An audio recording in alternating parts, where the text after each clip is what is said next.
Hello అండి. Welcome back to my channel. ఈరోజు ఈ వీడియోలో చికెన్ గోంగూర పచ్చడి ఏ విధంగా చేయాలో చూద్దామండి. నేను ఈ చికెన్ పచ్చడి అనేది కట్టెల పొయ్యి మీద చేస్తున్నానండి. ముందుగా మనం పొయ్యి పైన ఒక కడాయి పెట్టుకోవాలండి. అందులో చికెన్ శుభ్రంగా కడుక్కొని వేసి దానిలో కొంచెం పసుపు, కొంచెం సాల్ట్ వేసి దాన్ని ఉడకనివ్వాలి. ఈ విధంగా పసుపు, సాల్ట్ వేసినట్లయితే అందులో ఉన్న వాటర్ అనేది పూర్తిగా ఇంకిపోతుందండి.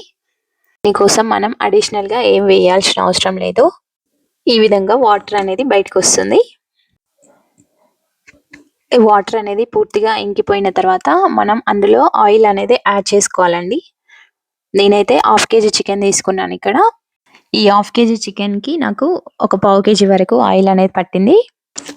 ఈ విధంగా ముక్కలు అనేవి అడిగంటుకోకుండా కలుపుకుంటూ ఉండాలి అండి. మనం చికెన్ ముక్కల్ని ముందుగా ఉడికించాం కాబట్టి తొందరగా వేగిపోతాయండి.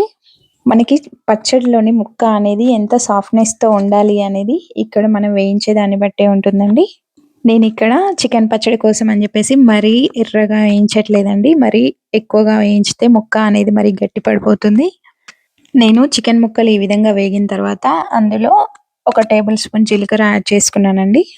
ఈ జీలకర్ర వేగిన తర్వాత నేను ముందుగా దంచి పెట్టుకున్నటువంటి వెల్లుల్లిలు మాత్రమే యాడ్ చేసుకున్నానండి. నేను ఇందులో అల్లం అనేది యాడ్ చేసుకోలేదు. ఓన్లీ వెల్లుల్లి మాత్రమే తీసుకున్నాను. ఇది వేగిన తర్వాత కొంచెం కరివేపాకు రెబ్బలు యాడ్ చేసుకున్నానండి. కరివేపాకు అనేది ఇక్కడ ఆప్షనల్ మాత్రమే అండి. ఇష్టం ఉన్న వాళ్ళు యాడ్ చేసుకోవచ్చు, లేదు అంటే దాన్ని స్కిప్ చేయొచ్చు.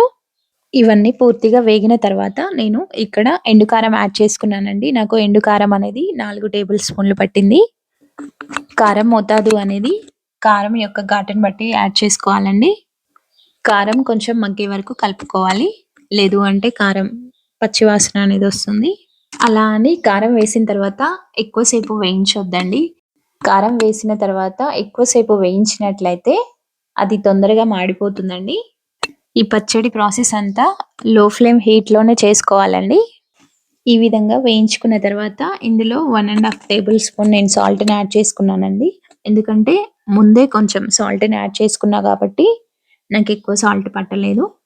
తర్వాత ఒక 2 నిమిషాలు ఉండనిచ్చి తీసి పక్కకు పెట్టేసుకున్నానండి. ఇప్పుడు మరొక ప్యాన్ పెట్టి అందులో కొంచెం ఆయిల్ వేసి కడిగి శుభ్రంగా ఆరబెట్టుకున్నటువంటి గోంగూరని ఒక గుప్పెడు వేసుకున్నాను. ఇది మనం వేయించుకునేటప్పుడు అందులో తడి అనేది లేకుండా చూసుకోవాలండి. గోంగూర అనేది పూర్తిగా వేయించుకోవాలండి. అందులో మనకి వేయించుతున్నప్పుడు వాటర్ అనేది బయటికి వస్తుంది. అదంతా పూర్తిగా ఇంకిపోయేంత వరకు వేయించుకోవాలి.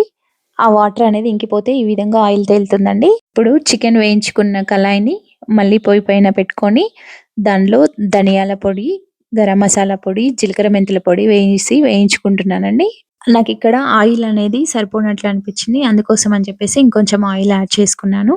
తర్వాత వేయించి పెట్టుకున్నటువంటి గోంగూరని అందులో కలుపుకోవడమే.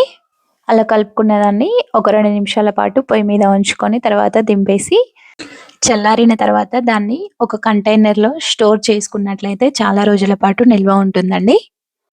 ఇంతేనండి, ఎంతో రుచికరమైన గోంగూర చికెన్ పచ్చడి చేసే విధానం.